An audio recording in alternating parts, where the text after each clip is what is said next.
Hello! Back today with another gameplay video for FaB Rising Rebellion. My name is Lupine Fiasco. This game will be played through Talishar.net and will be played against Rhinar, Reckless Rampage. They've chosen that we will go first. Not ideal. This is an aggro mirror, but we'll make the best of it, see if we can leak some damage turn 1. This is a fairly standard turn. We're looking at doing, at least if I was playing this game now, Ronin Renegade, Kadachi, Lava Vein Loyalty, Phoenix Flame, Arsenal the Art of War. I have seen Art of War played on turn 1, turn 0 to decent success. Personally, I'm looking for something a little more explosive. Starting off with Kadachi's, this is fine. We aren't expecting to leak too much damage, and certainly not a mask trigger. They have armor, all of their armor except for Skullhorn blocks 1. They are on the combo plan that will create some interesting blocking decisions when we think they're popping off. We can see they're just taking these Kadachis. That's fine. If we're on the play, we're looking to leak some damage. Like I said, we aren't getting mask triggers. Every brute card in their deck blocks 3. We're just going to get our 1s where we can. Here we could have Art of War to get a point of damage over and get the mask trigger, but I really want to play the Art of War when they are not inclined to block, or when blocking creates a difficulty for them. Here we're just picking up the Phoenix Flame. This is the great thing about Kadachis, is that with a blue and 2 Draconics, we get the Phoenix Flame back. Send a little extra damage, see if they put a card in front of it. Whether they do or don't, that's fine. We're giving them the opportunity to filter. We're arsenaling our Art of War and waiting to pop off with it. So with this hand, we have 2 blues. Great for Art of War. I am not a fan of Enlightened Strike on the Art of War turn. It just takes too many cards. Here, Rhinar is going to be doing Rhinar things. We are not inclined to block when we have Art of War in Arsenal. They discard a Savage Beatdown, which is great because it's probably what they wanted to follow up with. Declare no blocks. No reactions. We're just taking this damage and we're going to crack back. I agree with this decision that my past self made.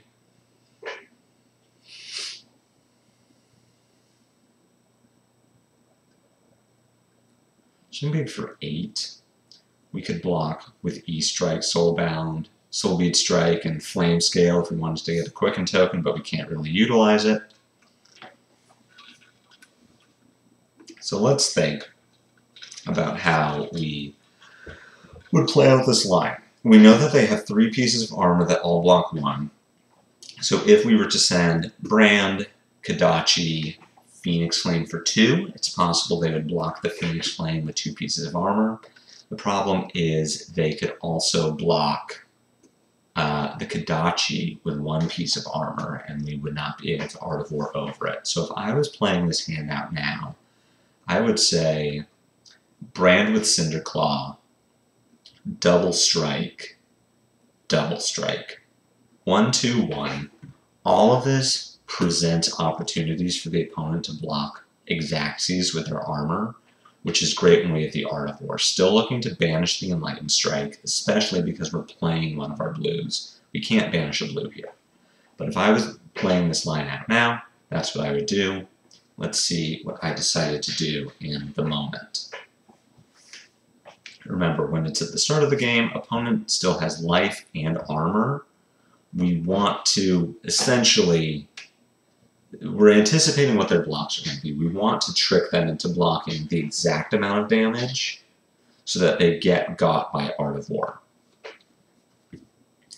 Sending Kadachis here, I could see starting with 1 Kadachi Brand double strike. I just don't. I would not, if I attack with a Kadachi here, I don't agree with the decision, and I'm not doing that. See, I could be planning to banish this blue.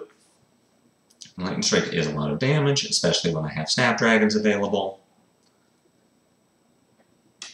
Is likely what I'm looking to do here, is banish the brand. So here we are hoping that they're going to block with 2 pieces of armor. They don't. They block with a real card. That's still fine, because what we can do here is Kodachi and Lightning Strike for 7. Still 8 damage. They don't have an arsenal, and we took a card out of their hand. It was just a weird block that I was not expecting. It's possible they put me on the end of war. My initial line of 1-2-1 would not have worked if they were willing to give up a real card on the second chain link.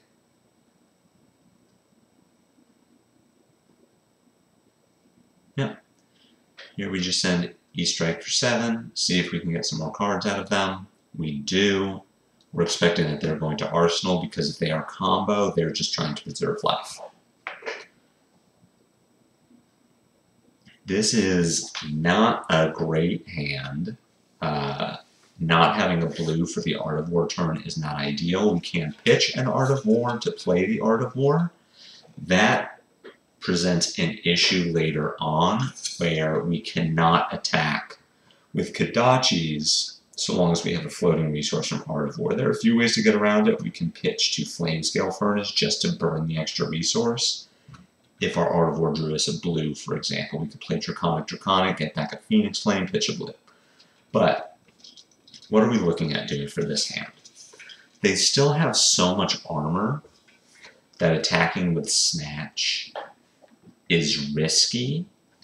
If we attack with Snatch, expecting to snap it, the best situation for us is that we get a card from their hand and a piece of equipment. They block it for 4, we Art of War over the top, draw 2 from the Art of War, draw 1 from the Snatch, and our chain has started. We would be looking to banish Ravenous Rabble. In theory, it's a 0 for 4. It is not always. We are not necessarily looking to rely on variance when we can get a solid 0 for 3 and a solid 0 for 3 Draconic. So if I was making this line now, I would play Snatch, expecting them to block 4 exactly, Snapdragon, Art of War over the top. If they blocked 5, we would still be looking to snap. We would play Rising Resentment, and then look to banish with the Art of War. Just try to get our damage somewhere. I found in my own play recently that I've been valuing the draw from Art of War, or from Mask Momentum too much when I look at my Art of War turns and giving it too much damage. Even with Kodachi Momentum, it's still very valid to just get damage. We're an aggro deck. We have a strategy where we're trying to draw cards from Mask Momentum, but we still want to just kill the opponent. So it can still be good to just, this is a great Art of War draw. Look at this. Snatch gets over the top. We draw another brand with Cinderclaw, which pays for the Kodachis. It is also 3 on its own. That sets up the first half of Shuko.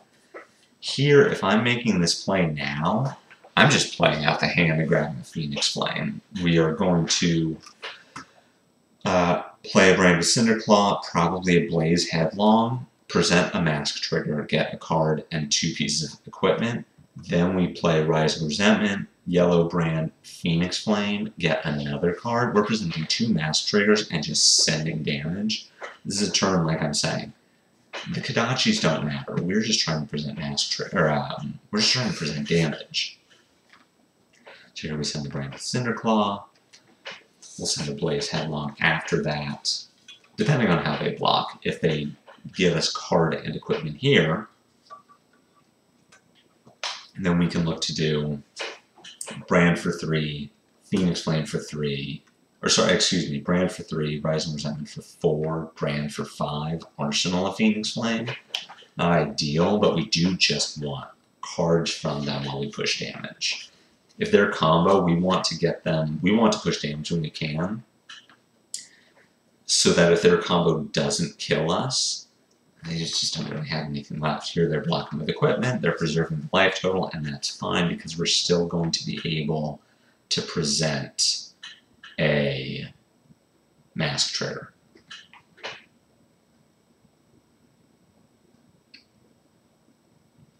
We are going to have a floating resource. It is fine if we were to draw a mounting anchor, we might send it while we have the resource floating, but sadly we won't be able to attack with the Kodachi here. Which really is too bad because they are preventing our mask trigger. We'll send a Phoenix Flame, we'll attack with the Kodachi, but the Kodachi won't have go again, Arsenal to blaze headlong, and just look to trigger mask next turn. And there we go. We push some damage, we strip their hand, we got all of their equipment, which is excellent. They have no more blocks for Kodachi. If they combo us, that might be a problem, but here we have a lot of options available. So what am I doing with this hand? Pitching the Stab Wound. It's unfortunate that we have Salt the Wound and Snatch in the same hand with no Snapdragon Scalers, but because they have no armor, we can send dumpy attacks that get full 3 block of value. So we can brand Pitch, Stab Wound, Kodachi, Phoenix Flame, which gets a full card. We will likely, well, we'll do that because Brand won't have go again, or Blaze won't have go again otherwise. But we can send Brand, Kodachi, Phoenix Flame, Kodachi, Blaze, Salt the Wound, and Arsenal a Snatch. Unfortunately, we won't be able to play off this full hand, but we can push some damage, get some cards from hand with inefficient blocks from our opponent, and set up for the next turn. This is the downside of breaking snaps early, is that you can wind up with double finishers and not have a way to utilize them. Activate FaB, pick up the Phoenix Flame, which attacks for 2. It is a shame that if they block, this is our Shuko trigger, but they're choosing to take the damage. Excellent. Mask draws a Brand. This is just more damage that would send this turn, setting up for just a big Salt the Wound. Kodachi, Blaze, Salt, Arsenal, Snatch. Which lets us block from hand if we need to. We have a good 1-card hand in Snatch that would take 2 cards from them to stop it, or a defense reaction, which we aren't putting them on. Here we're just pushing big damage. We know that they're going to combo here, so we are expecting that we will probably block everything from hand that we can. That's fine. We only have 1 3 block, which is not ideal. Win the dice for 6, trigger Skull Crushers, not ideal. Tearing Limb from Limb to push bigger damage. We are just hoping to live. We keep the Lava Vein Loyalty in hand, which is great. Banish a 0 for 3, so we can at least send 7. They miss here, discarding the Berserk, which is excellent because they don't get their draw effect.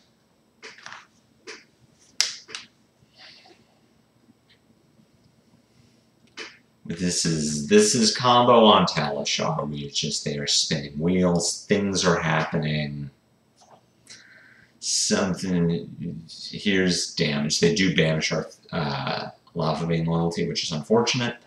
If I was deciding these blocks now, I would have blocked with Flame Scale here in case they break the chain.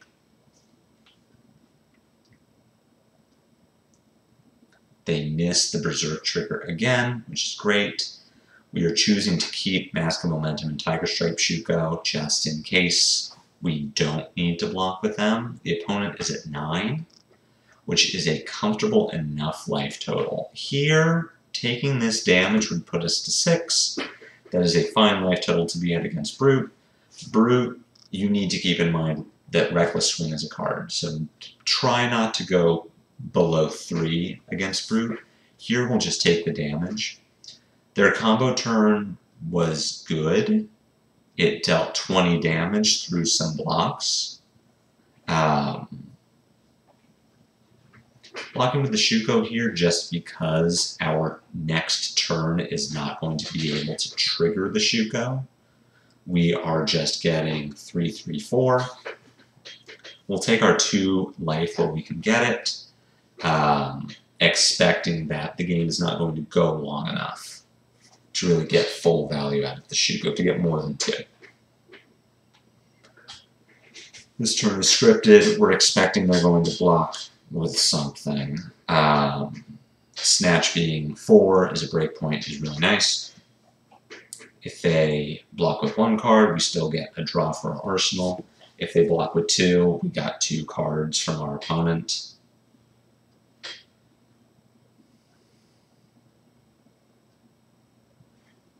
Snatch for 4. We'll see how they block. They could have a defense reaction.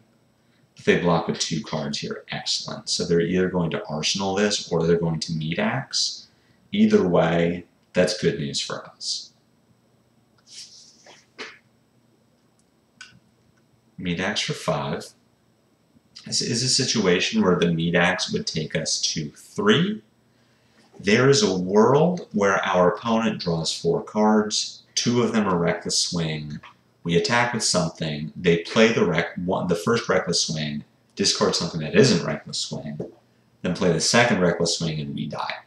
So this hand is interesting, where we cannot utilize Enlightened Strike for its full value because neither Lava Vein Loyalty or Blaze Headlong can start a chain. So what I am looking at doing here, 3 of these cards are 3 blocks. I'm not concerned about the Intimidate if I want to block from hand. So they're at 6. I am interested in ending with Enlightened Strike for 7, or starting with Enlightened Strike for 5. If we bottom the blue Lava Vein Loyalty, we are looking at 5, 9, 12 damage, getting 3 cards from our opponent to not be dead. If we bottomed the red Lava Vein Loyalty, we would be looking at 5, 6, 7, 11. So we would like to keep this hand to present 12 damage. With our opponent at 6, I'm not expecting to draw with Mask of Momentum, so if I was making this call now, I would block with the Mask, take 3 down to 5, keep Furnace available. The Intimidate banishes Lava Vein Loyalty. That doesn't matter because I would still like to block with Mask of Momentum and present 12 damage on the crackback.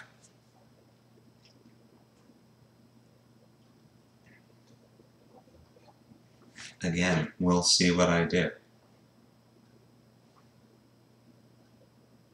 Choosing to block with the Furnace, that's fine. We're keeping a life buffer, but still looking to keep our entire hand just to present 12 damage on the crackback.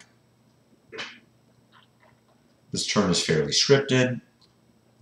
Enlightened Strike has to have Go Again so that we can play the Blaze Headlong.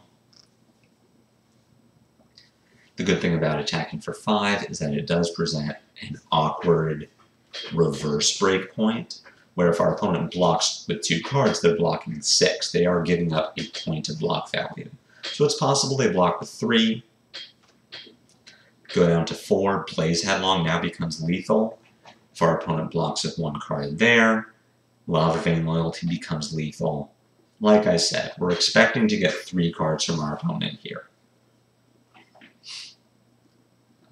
While also pushing some damage just to get them low enough that we are setting up a possible Kodachi lock, a possible finisher in Lava Burst to just kill them.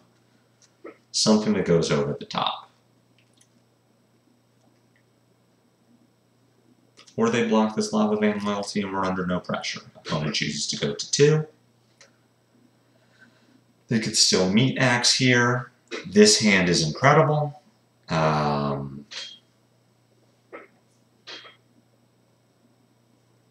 Okay.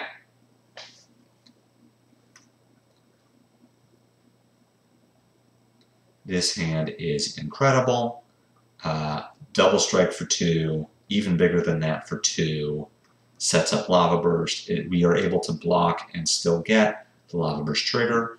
We also have our opponent at 2 life, which means that if we blocked for 5 here, we keep double strike and even bigger than that in hand, present 3 Kodachi attacks, while putting our opponent to, 2 Kodachis, 2 double strikes, takes 3 cards from our opponent's hand.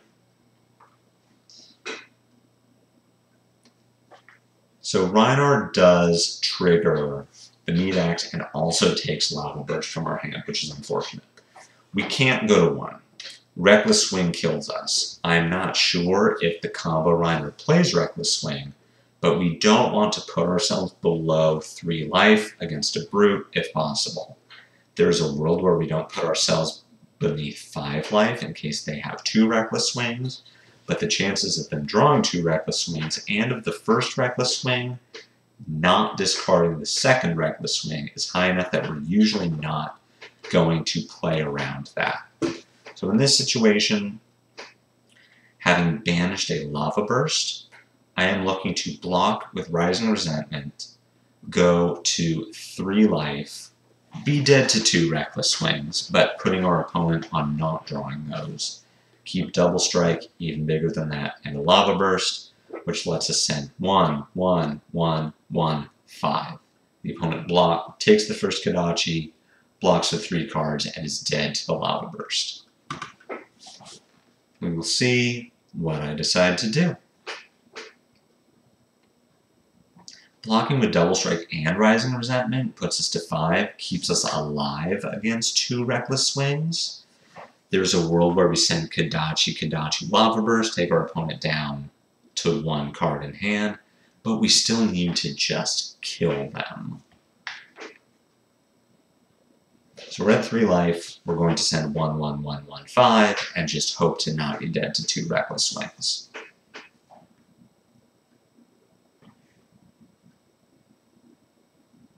It doesn't matter, my guy.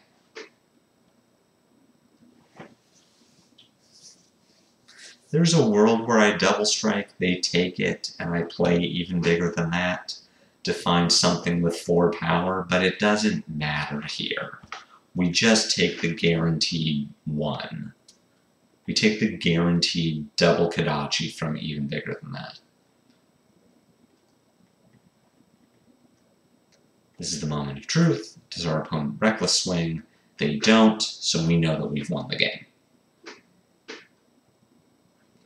Double strike, Lava Burst. Besides a few sequencing differences, I don't think that this game was played particularly wrong in any way. I think it was played fine. I would have sequenced differently if I could do it over again, but overall, based on the way the draw is laid out, I think I was going to win this game regardless. I don't think I could have won it better. Opponent drops the good game. We drop in thanks because this is our first time with the new message system and we are a jerk. Good game.